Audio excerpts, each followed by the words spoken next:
Bonjour à tous les frères, sœurs et congolaises, haïtiens et autres. Aujourd'hui, je passe devant la caméra pour passer un message spécialement à la communauté haïtienne. Je pense que beaucoup d'Haïtiens ne doivent pas s'intéresser aux problèmes qui sont liés à l'heure actuelle au Congo. Mais je pense que beaucoup d'Haïtiens sont touchés par rapport aux événements que Haïti a subis il y a quelques années de ça, en 2010 si je me rappelle bien. Aujourd'hui, il y a un membre de la communauté haïtienne, un producteur du nom de Alain Claude, qui a décidé en fait de s'immiscer dans le problème du Congo. Quand je dis de s'immiscer du problème du Congo, c'est que nous les Congolais avions en fait décidé de mettre des mesures restrictives à nos musiciens, nos chanteurs congolais, par rapport à un fait bien précis qu'il y avait dans notre pays. Aujourd'hui, il y a un membre de la communauté haïtienne, le producteur Alain Claude, qui a décidé, je ne sais pas quel esprit l'a envoûté, pour venir et décider de lui-même de venir faire un concert avec des artistes congolais, alors que nous-mêmes, la diaspora congolaise, on les avait bloqués. Suite à ça, il y a eu, on va dire, quelques petits problèmes, le producteur a subi quelques petits problèmes. Il s'est fait notamment agresser à Château-Rouge par rapport à cette chose-là. Moi, ce que je voudrais dire aujourd'hui, j'aimerais pas passer un message de haine envers mes frères et sœurs haïtiens, parce que vous êtes des frères à moi, avant tout. Mais quand je vois l'attitude d'un frère de la communauté noire en général, qui est M. Alain Claude, je me pose quand même certaines questions. La première question que je me pose, c'est comment cela se fait-il qu'un producteur de musique veuille faire un concert humanitaire pour un pays autre que le sien, en sachant que Haïti à l'heure actuelle a beaucoup de problèmes. Pour ceux qui connaissent un peu l'histoire d'Haïti, il y a eu à l'époque du président Duvalier des tortionnaires qu'on appelait les Totomacoutes. Pour ceux qui connaissent un peu l'histoire d'Haïti, ils savent de quoi je parle. Et les Totomacoutes en fait étaient les tortionnaires et les rançonneurs du peuple haïtien pendant des années. Pendant la dictature de Duvalier, ça a été, on va dire, un peu sa police de répression au niveau de la population. Pourquoi est-ce que je parle des Totomacoutes? Il faut savoir que le producteur Alain Claude sort d'une famille de Totomacoutes. Ça veut dire que dans sa famille, il y a eu des gens, il sort d'une lignée de personnes qui a déjà fait souffrir son propre peuple, premièrement. Non pas que je dis pas que les Haïtiens font partie du même peuple que moi, mais en gros on se comprend, c'est de sa communauté. Et là aujourd'hui, une personne qui sort d'une famille Totomacoute vient, je ne sais pas pourquoi, il vient en fait faire soi-disant un concert humanitaire, en sachant que jusqu'à l'heure actuelle, à Haïti, il y a encore beaucoup de problèmes. Je ne sais pas si vous savez, mais à l'heure où je vous parle, à Haïti, il y a des gens qui dorment dans des bâches depuis qu'il y a eu le tremblement de terre. Il y a des personnes qui sont tellement pauvres qui sont obligées de manger des galettes de terre. J'ai vu dernièrement un documentaire, un reportage sur la prostitution en Haïti. Et je voyais des petites filles de 13-14 ans se prostituer parce qu'elles étaient trop pauvres, elles étaient abandonnées, pour subvenir à leurs besoins. Et là aujourd'hui, je vois le monsieur Alain Claude venir, peut-être que ça a été, je sais pas si je peux dire une bonne idée ou autre chose de sa part, de vouloir aider les Congolais parce que sa femme est congolaise. Mais moi je veux dire quelque chose, comme on dit chez nous, la charité bien ordonnée, excusez-moi, commence par soi-même. Vous ne pouvez pas aller chez le voisin, vouloir balayer chez lui, si dans votre propre maison, il y a de la saleté et c'est sale. Ça veut dire qu'en gros, c'est si vous devez vous occuper des problèmes, avant même d'aller vous occuper ou de vous ingérer dans les problèmes des autres, il faut d'abord régler ses propres problèmes. C'est que comme si vous voyez quelqu'un dans la rue, vous dites « Ah, monsieur ou madame, vous avez le visage sale. » Mais vous-même, vous regardez, vous avez vous-même le visage sale. Ça veut dire qu'avant d'aller dire aux autres que « Ah, vous là, peut-être que ce que vous êtes en train de faire, c'est pas bon », il faut d'abord se regarder soi-même. Et là, le producteur Alain Claude, sur ce point-là, je n'arrive pas à comprendre. Je regarde, je me dis non, il y a un vrai souci. À Haïti, il y a des gens qui souffrent, mais d'une manière, mais, je sais pas, c'est grave. Par rapport à ça, déjà, cette personne-là, comme j'ai dit tout à l'heure, elle sort d'une lignée qui ne plaît pas en sa faveur. Quand vous connaissez un peu l'histoire des Tonton Macoute, on sait tous que ces gens-là ont fait comme mal à Haïti. Et là, aujourd'hui, M. Alain Claude, qui sort d'une famille Tonton Macoute, vient s'immiscer dans les problèmes du Congo. Et en plus, je parlais directement à Alain Claude, je pense que vous allez être le premier producteur humaniste, parce que c'est ce que vous dites être, c'est ce que du moins vous essayez de faire croire aux gens, d'être un humaniste, vous êtes là pour soi-disant pour aider les gens, mais vous serez le premier producteur de concerts humanistes à faire agresser des gens. Parce que je pense que tout le monde a eu le temps de voir la vidéo de notre jeune frère congolais Fada qui s'est fait agresser par la bande du producteur Alain Claude. Je me pose la question, je me dis mais c'est quand même bizarre. Vous voyez que vous essayez de faire un concert humanitaire, mais la communauté que vous essayez de venir en aide, elle-même ne veut pas. Pourquoi est-ce que vous forcez quelque chose que les Congolais eux-mêmes ne veulent pas? Parce que c'est pas une affaire de combattants, beaucoup de gens ne savent pas. Le blocage des concerts, on sait pourquoi est-ce que nous on a bloqué les concerts. On n'a pas seulement bloqué parce qu'il y a la guerre à l'Est. Il y avait d'autres choses qui rentraient en compte qui ne nous plaisaient pas par rapport à nos mœurs personnelles aux Congolais. Ça n'a rien à voir avec seulement le fait de la guerre du Congo. C'est que nos mœurs étaient bafouées, c'était la dignité de la femme était bafouée par cette musique-là. Voilà pourquoi on avait interdit cette musique. Mais je ne sais pas en fait de quel droit, je ne sais pas si c'est votre femme qui vous a dit que vous voulez, du moins qu'elle a voulu aider les Congolais, mais vous-même, en tant que membre d'une autre communauté, vous n'aviez pas le droit de venir pour s'ingérer dans les problèmes de la communauté congolaise. Et surtout à la fin, pour déclencher une guerre, pour diviser notre communauté, pour quelque chose qui n'a rien à voir avec vous.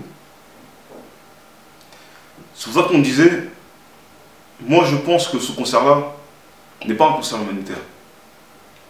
C'était tout simplement un prétexte.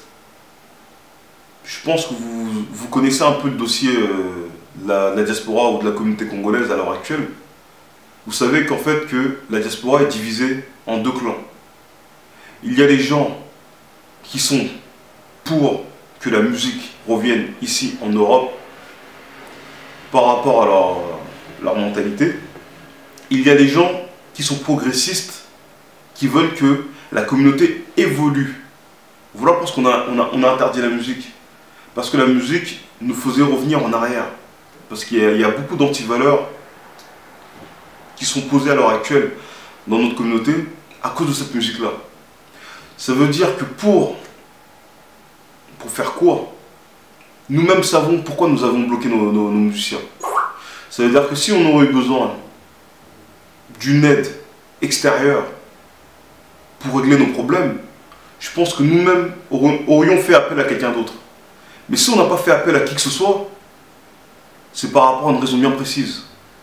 Parce qu'on doit s'occuper nous-mêmes d'abord de nos problèmes avant de demander à qui que ce soit de venir s'ingérer dans nos problèmes.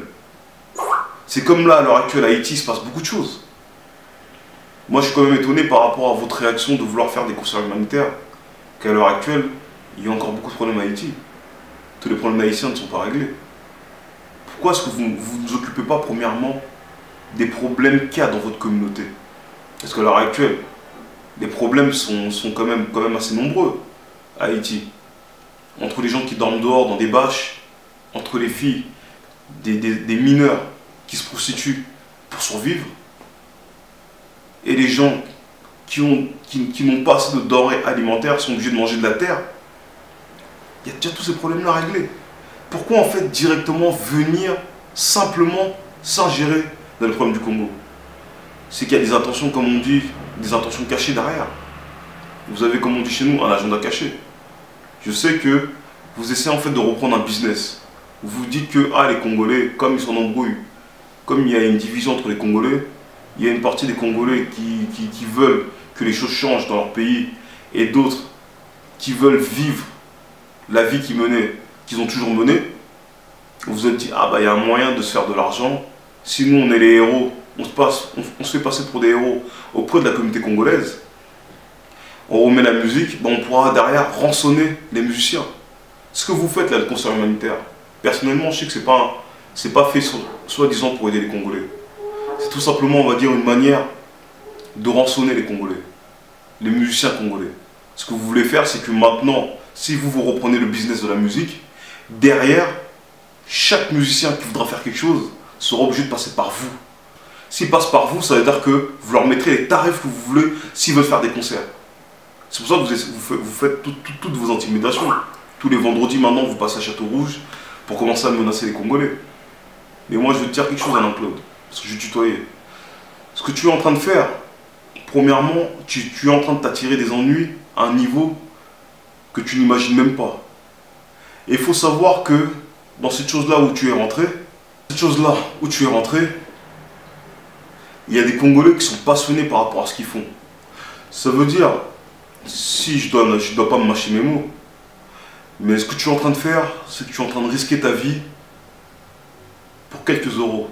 Quand je dis que tu es en train de risquer ta vie, personnellement, ce que je suis en train de te dire à l'heure actuelle, c'est même pas une menace.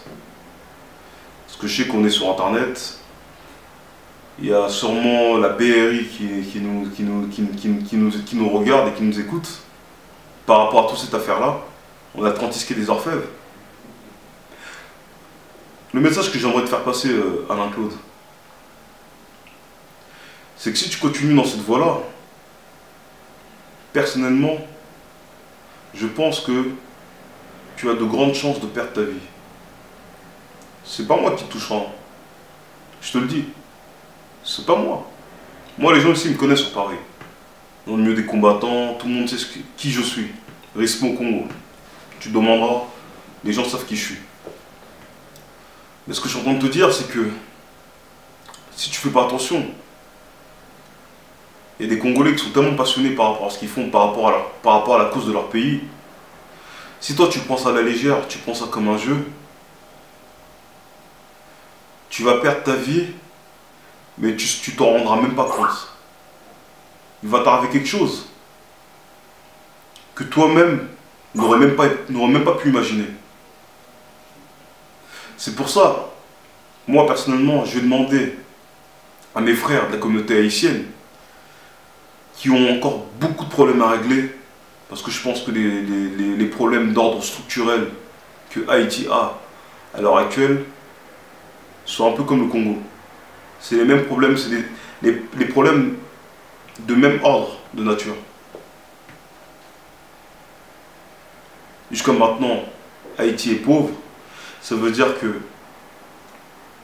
je pense aussi, c'est un message que j'aimerais passer à mes frères haïtiens. Nous les Congolais, on a bloqué notre musique, nos musiciens. C'est pas pour rien. Parce qu'à un moment donné, on a remarqué que notre pays était dans un état lamentable, catastrophique. Pendant que notre pays, les gens, la population de notre pays était en train de souffrir, et souffre jusqu'à maintenant, tout ce que nos musiciens trouvaient à faire, c'est nous faire en fait, nous composer des chansons pour faire la fête. Mais comment est-ce qu'on peut faire la fête dans un pays qui dénombre autant de morts? Pour quelqu'un qui est normal, chez toi, il y a un deuil, mais un deuil de plusieurs personnes. Et toi, la seule chose que tu penses à faire, c'est venir distraire la famille. Parce que moi, je prends les Congolais comme ma famille. Même les musiciens, même JB Piana. C'est un membre de la famille congolaise. C'est-à-dire que c'est un membre de notre famille, premièrement. Même toi, Alain-Claude, tu es un membre de notre famille. Mais ça me ferait mal aujourd'hui qu'on déclenche une guerre entre les Haïtiens, alors que moi-même, j'ai beaucoup d'amis haïtiens. Beaucoup de potes à moi sont haïtiens. Ça me ferait mal vraiment de déclencher une guerre avec mes frères, en sachant que je n'ai rien contre la communauté haïtienne. Tout simplement à cause de toi. Et que les Congolais se mettent à haïr les Haïtiens à cause de ta connerie. Reprends conscience, mon frère, Alain-Claude. Je pense qu'il n'est pas trop tard. Tu peux encore revenir en arrière. Parce qu'à un moment donné, si tu veux continuer dans cette voie-là, je te dis la vérité. Même les gars avec qui tu fais des descentes à Château-Rouge, tous les vendredis là, personnellement, je te dis, personne ne pourra te sauver. Ce que je te dis, hein, c'est même pas une menace. Mais c'est une promesse. Personne ne pourra te sauver. Moi, personnellement, je vais te dire, c'est pas ton petit groupe de personnes que tu ramènes, des mecs de TS là, soit disant t'as grandi dans la violence. Je vais te dire quelque chose. Nous, par rapport à ce qu'on fait pour le Congo, on a jusqu'à maintenant la brigade antiterroriste qui nous surveille. On est déjà parti au 36 quai des Orfèvres. Ça veut dire que ta petite bande de rigolos, elle nous fait même pas peur. C'est-à-dire que si tu crois que tu vas venir impressionner qui que ce soit avec des mecs de TES, des mecs de cité, alors que nous derrière, on est surveillés par la brigade antiterroriste, non mais allô quoi, réveille-toi. C'est-à-dire qu'à l'heure actuelle, tu fais peur à personne. Tu fais peur à personne. Je sais pas si tu te rends vraiment compte ce que tu risques d'attirer dans ta vie. Là, à l'heure actuelle, pour faire quoi? Moi, je sais qu'il y a des Congolais dans la communauté congolaise, là, qui sont en train de te préparer un mauvais coup, mais à un niveau où tu n'imagines même pas. Ça veut dire que si tu prends pas ces choses-là au sérieux, toi, tu crois que seulement c'est une histoire de... Comme tu dis, ouais, on prône la démocratie ou quoi que ce soit. Je vais te dire quelque chose. Moi, personnellement, mais bon, je pense que tu connais pas mon idéologie, je prône pas la démocratie. Je prône, pour moi, les valeurs qui sont les nôtres. Je prône les valeurs qui sont les nôtres. Je ne prône pas la démocratie. La démocratie, ça ne vient pas de l'Afrique. C'est des idéologies européennes qu'on nous a importées. Tu sais ce que ça veut dire, importer quand même. C'est-à-dire que c'est des idéologies qui ne viennent pas de chez nous. Quand on dit démocratie, on voit ce que la démocratie amène ici, dans les sociétés occidentales. Et nous, personnellement, on est des sociétés de valeurs. Je ne sais pas ce que tu sais ce que ça veut dire le mot valeur. Comme une des valeurs qu'on a dit, qui était la valeur de la dignité de la femme. On a bloqué nos musiciens à cause aussi de cette dignité-là qui a été bafouée pendant trop longtemps. Pendant que nos femmes sont violées à l'Est et un peu partout au Congo, nos musiciens, ils ne trouvent rien de mieux à faire que mettre nos femmes sur scène à moitié nues et danser devant des milliers de personnes. Ça, je veux te dire quelque chose. Moi, personnellement, je me sens protecteur de la femme. Ça veut dire que je me sens investi d'une mission pour protéger les femmes de chez nous. La femme noire. La femme que celle que tu ne protèges pas même chez toi en Haïti. Les filles de 13-14 ans qui font la prostitution. Et moi, je te le dis, je me sens investi d'une mission de protéger nos sœurs. Protéger nos femmes. Ça veut dire que la dignité, refaire, comment on dit ça? Redonner la dignité à nos femmes. Et toi, ce que tu essaies de faire, en fait, c'est de détruire le travail qu'on est en train de faire pour réinstaurer la dignité de la femme et de l'être humain, de l'homme en général. Parce qu'il faut savoir quelque chose. Nos musiciens, on les a laissés pendant plusieurs années. On leur a laissé même un peu trop d'espace pendant trop d'années. Trop d'importance, je veux dire, dans la communauté. Ces gens-là, je ne sais pas si tu connais un peu le milieu congolais. On leur donnait des salles de concert pour qu'ils fassent des concerts à 23 heures. Ces gens-là arrivaient à 2 ou 3 heures du matin. Ça veut dire que le respect envers les gens qui ont fait ce qu'ils sont aujourd'hui, ils ne l'avaient même pas. Pour te dire que ces gens-là ne respectaient même pas leur propre public et leur propre population. Et toi aujourd'hui, tu veux donner du gaz à des gens qui ne sont même pas remis en cause, leur comportement, leur manière d'être. Ils ne sont pas remis en cause jusqu'à maintenant.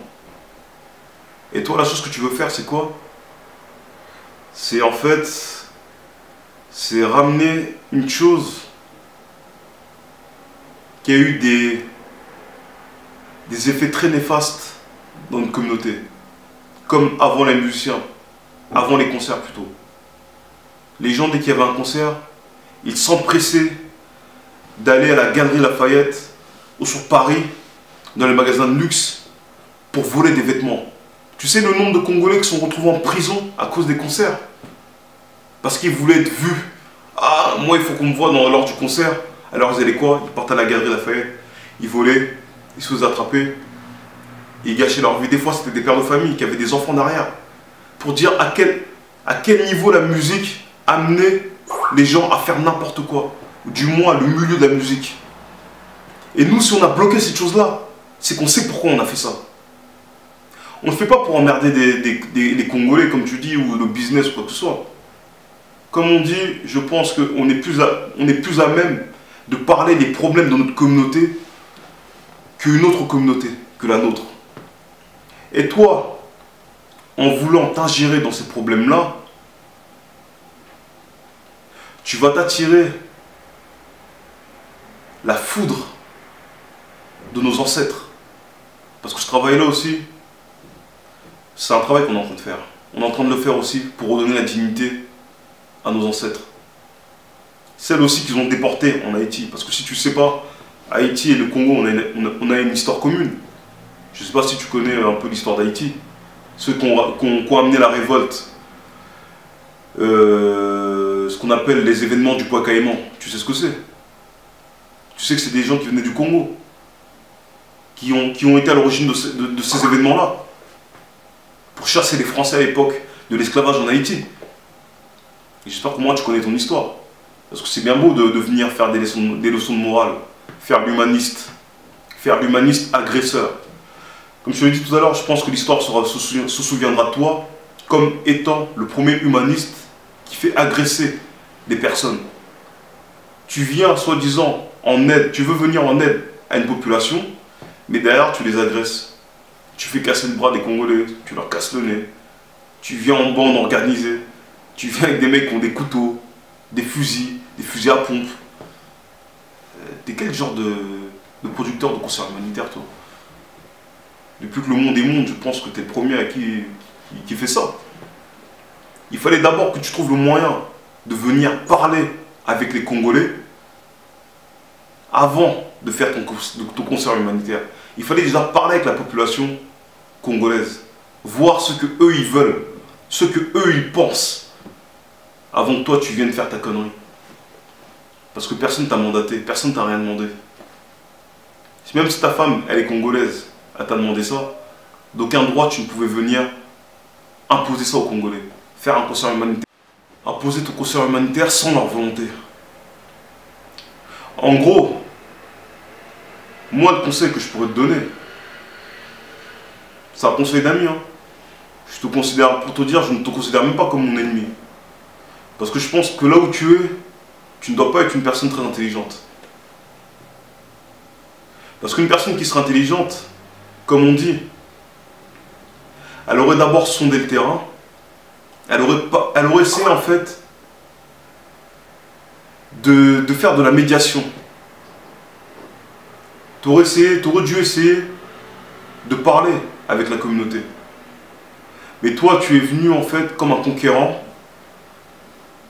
nous imposer en fait ta volonté. Moi aujourd'hui, nous les Congolais, on a décidé de bloquer les concerts. Et toi, le conquérant, Alain Claude, l'empereur en fait, en gros, Alain Claude, décide que lui aujourd'hui remettra les concerts. Mais tu t'es pris pour qui en fait? Tu t'es pris pour qui? En fait, je pense que tu nous as pris, tu as cru que nous, les Congolais, en fait, on était des PD. C'est-à-dire que tu allais venir, bah tiens, les Congolais, comme c'est des trous du cul, c'est des pacifistes. Je vais venir et je vais leur imposer ma volonté. Comme c'est des Yuma, comme on dit chez nous, c'est-à-dire que c'est des abrutis. Ils vont rien dire. Tu vas nous ramener tes 2 ou 3 rebeux là, tes 2 ou 3 potes du 19e, tu vas mettre la pression. En gros, tu vas nous faire flipper. Comme on dit chez nous, tu vas nous faire banave. Mais gros, t'es pas le seul à avoir grandi en cité. Hein. Je pense que nous tous, venons tous du même milieu. J'ai grandi, je pense, en banlieue autant que toi. La violence que tu dis que tu as connue quand tu étais plus jeune, je l'ai connue aussi. On a tous fait des conneries. Mais aujourd'hui, nous, on s'est rangés. On a décidé qu'il y avait des choses qui étaient plus importantes. On a décidé en fait de défendre une cause, l'amélioration de la condition de l'homme noir. Parce que le combat qu'on fait pour le Congo, ce n'est pas simplement pour le Congo. On le fait à la base pour toute la population noire du monde entier. Parce que dans les 4 directions, que tu ailles dans le nord, dans le sud, dans l'est, dans l'ouest, partout où est-ce qu'il y a l'homme noir, où est-ce qu'il vit des choses assez... comment est-ce que je pourrais dire ça? Des choses assez pénibles. On vit partout où est-ce qu'on est, on vit la discrimination. On vit des choses, le racisme, et ainsi de suite. Ça veut dire que, à l'heure actuelle, même pour te passer un message à toi aussi, à l'heure actuelle, l'homme noir n'a pas besoin en fait de la distraction. On a besoin de s'organiser.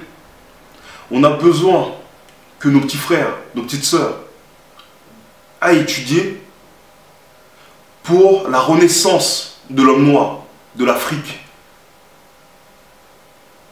C'est les choses dont on a besoin. Ça veut dire que si tu veux vraiment aider les Congolais ou l'homme noir en général, c'est pas qu'un concert humanitaire que tu ferais. Ça serait quoi? Ça sera bonifié un jour dans le quotidien d'une personne. Mais nous, ce qu'on est en train de faire, c'est pour améliorer la vie des Congolais. Tu as entendu? Le combat qu'on est en train de faire, c'est un combat pour le progrès social. C'est pas un combat où tu viens mettre... ce que tu proposes en fait, c'est venir avec des sparadraps et tu veux en fait tu veux recouvrir en fait des plaies avec des sparadraps. Nous, c'est pas ce qu'on prône. Nous, en fait, c'est vraiment changer complètement les choses. Parce qu'il y a des choses qui sont vraiment dans une communauté, qu'on prend la communauté haïtienne ou la communauté congolaise, rien ne va. Quand je dis rien ne va, rien ne va. Ça veut dire que tu vois, si tu étais quelqu'un d'intelligent, tu aurais dû chercher à faire de la médiation. Parler avec nous. Nous demander pourquoi est-ce qu'on a bloqué ça. Pourquoi est-ce qu'on a fait ci. Pourquoi est-ce qu'on a fait ça.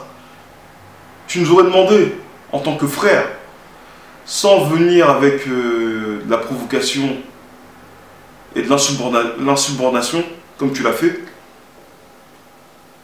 on t'aurait répondu. On aurait parlé avec toi, on t'aurait dit, regarde, nous c'est pour telle raison, on a voulu bloquer la musique parce qu'il y avait ça qui n'allait pas. La communauté, elle était endormie à cause de ça et on voulait changer cette chose-là. Mais non. Monsieur Alain Claude, l'empereur ou du moins le conquérant, la seule chose qu'il a pensé c'est non, les Congolais c'est des tapettes. Et le pire c'est que moi ce qui me fait mal dans cette histoire là, c'est qu'il y a des Congolais qui t'ont suivi dans ton délire. Parce qu'en fait le Congolais n'a tellement plus de dignité envers lui-même qu'il pacte avec des étrangers pour se faire du mal à lui-même. Parce que les gens qui sont avec toi ne croient pas que... Moi personnellement, je ne les considère même pas comme des gens qui sont intelligents. Parce que si c'était des gens qui ont un minimum de cervelle, eux-mêmes ils auraient réfléchi, ils se diraient Ah ouais.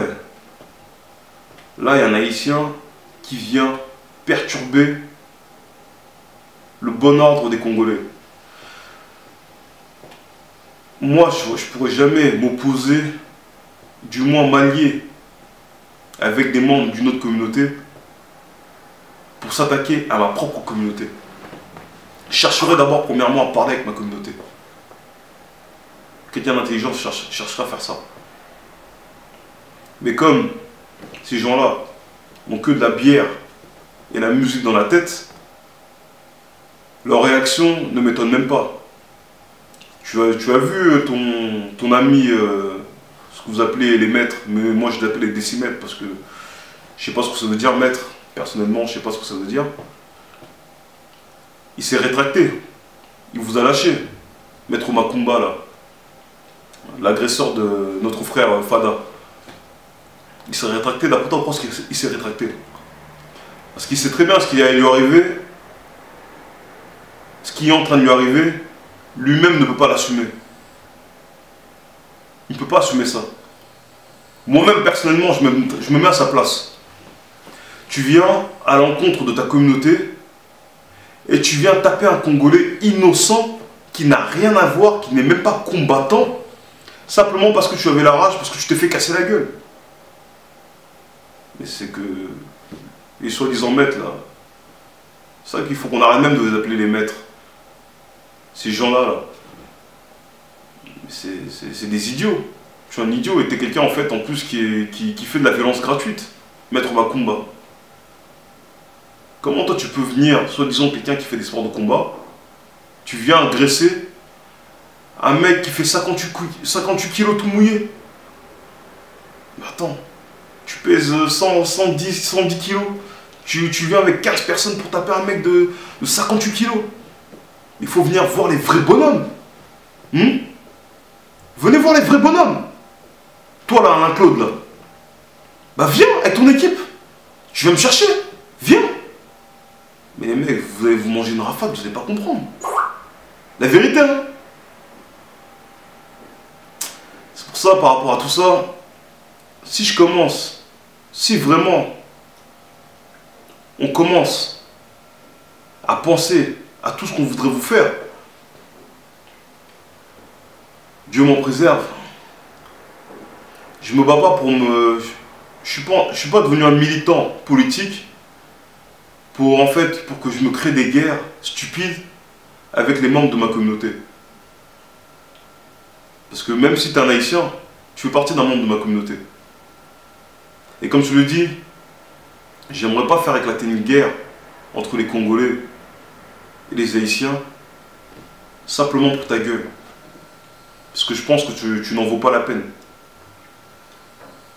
Donc, si votre but, toi et tes gars, était en fait de reprendre le business de la musique congolaise pour en fait racketter nos musiciens, il fallait que tu le dises, clairement. Au lieu que tu te fasses passer pour un saint,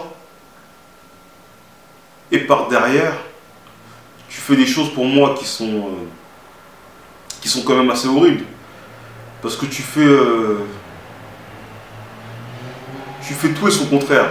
Tu dis d'un côté que tu veux faire un concert humanitaire pour aider les Congolais, et toi-même tu viens à Château-Rouge pour menacer les Congolais avec des mecs de thèse, des mecs qui n'ont rien à voir avec la communauté congolaise, soi-disant parce que, mais gars, si tu veux te venger, il y a plusieurs manières de se venger.